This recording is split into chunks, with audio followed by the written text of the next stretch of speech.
Hey folks, today we'll delve into one of the interesting creatures in the PCG Universe, the Umbrians. They've existed since the beginning of time, changing and evolving.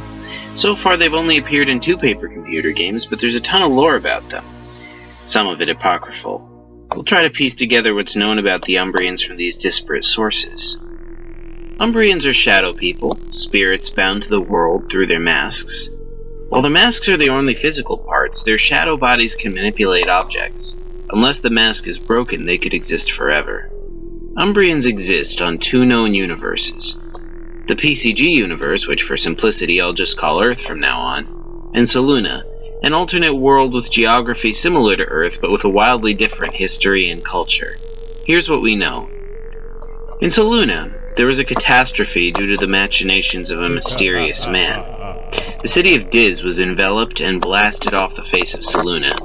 It landed on Earth near the beginning of time, where it was ruined. It's not known if any of its original inhabitants survived. Many years later, a woman wandering the desert came upon the city. She documented her experiences in a book called The Epitaph of Sin. Her name was Castitas, and she'd been exiled from paradise. She was the biblical first woman before Eve. When she disobeyed God, she was exiled to wander, tormented by thoughts of her lover in the arms of a new woman created for him. She writes, "It may be just a hallucination, but I keep seeing a city in the distance. A marvelous white city that gleams as bright as that God-forsaken sun.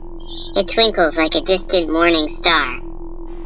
Castitas was taken in by the people of the city, now called Babel. In many ways it was a primitive place, and Castitas brought advanced knowledge. She created medicines to combat a plague sweeping the city and taught the populace how to create statues, an art they apparently hadn't discovered. She became friends with the city councilors and soon joined their ranks. But soon the councilors began to act strange. Temperantia fell into his lust for food and drink, while Venia, normally compassionate, was filled with rage. Modestus, the head of the council, planned a coup. This dissent got worse, and it wasn't clear what was causing it. In a vision, Castitas returned to paradise and tempted her former lover and his new bride into taking an apple. She awoke with a new dark purpose. The last rays of the twilight sun eke shyly under the veil of shadows as the people parade in noisy procession. I can hear their voices even from up here. This night shall be the last. Let them rejoice in darkness, wearing masks of pure white. Let them sing and dance tonight, for this shall be the end. There will be no sun to wake them from this dream. Let them all be crushed under the weight of their sins, for this shall be my final gift to my beloved city. She had lost faith in the people of Babel, and used her power to convert all of them, herself included, into something else. Creatures of shadow. Umbrians. It's not clear how long the Babylonians existed like that, stagnating in their sin. But one day, someone named Adam was cast down into their midst. As he explored Babel, he encountered each of the former counselors, now Umbrians, known only by their sins. There was Greed, who did business with him. He seemed friendly, but his motivations were unclear. There's Wrath, a monster consumed with rage, and Sloth, who'd lost her power and wanted it back. As she got it back, bit by bit, it manifested as wings of light. In the waterways beneath the city lurked Envy, whose tentacles could reach anywhere in the city, and clogging the sewers was Gluttony. Adam soon realized that to escape the cursed city, he'd have to destroy them by breaking their masks. There was no way around it. One by one, he gathered writs, documents ordering the counselors to complete their jobs from their human lives. This stunned them, and Adam broke their masks. Soon only 2 remained. He finally met the one who'd been watching him from the shadows, never seen directly. Modestus, now known as Pride. He'd set this into motion.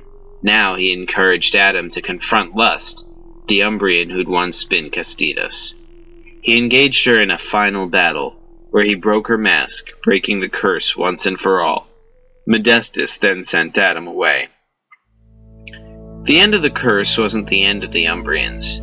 Umbrians are already dead, so they can't be killed. Breaking their mask severs their connection to this reality, but it's always possible to bring them back by crafting a new mask for that Umbrian and performing a ritual to bind her to it. So it was for Lust. Her first and closest disciple, Seth, was the first to bring her back from the abyss, becoming her Umbrier, maker of Umbrians. He created a new body out of clay and bone, wrote the rites with his own blood, and imbued it with her spirit.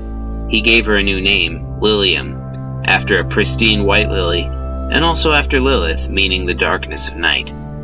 With her new body, she could live again, and so she and Seth were in love and had children, forming the tribes of Israel. It's not known how long she lived. There are those who believe she still wanders the world in some form, even in this modern age, passed down from Umbrier to Umbrier. Other later Umbriers, such as Merlin and Rabbi Judah Low, learned from Seth's techniques and created more full-bodied Umbrians known as golems. Golems have all the hallmarks of corporeal bodies, including their weaknesses. Creating Umbrians remains a secret art, practiced in different forms. Today, Umbrians exist in the shadows of society, with most people unaware they exist. In Saluna, Umbrians have a different history. They were among the first beings to appear in the world, in the continent of Az, though no one knows when or how.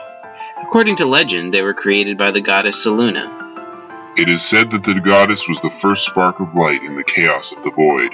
She was born alone in a world of darkness, and soon the loneliness consumed her and threatened to extinguish her light. In her sadness, she shed tears upon the blank world, and created the first peoples of Saluna, the Umbrians and the Kylians. The Kylians are beings of pure light, whose abilities surpass those of their Umbrian cousins. Also supposedly created by the goddess's tears, they built an empire which has since collapsed into ruins. Umbrians, however, remain. Unlike Earth, Umbrians are plentiful on Saluna, so much so that they have their own culture. There are true people here. Umbriers, therefore, are in high demand. In any universe, the Umbrians are a powerful and mysterious people with a lot of complexity. They're old as sin and may survive till the end of time. That's all for now, folks. Thanks for watching. Stay tuned for more deep dives into the PCG Universe.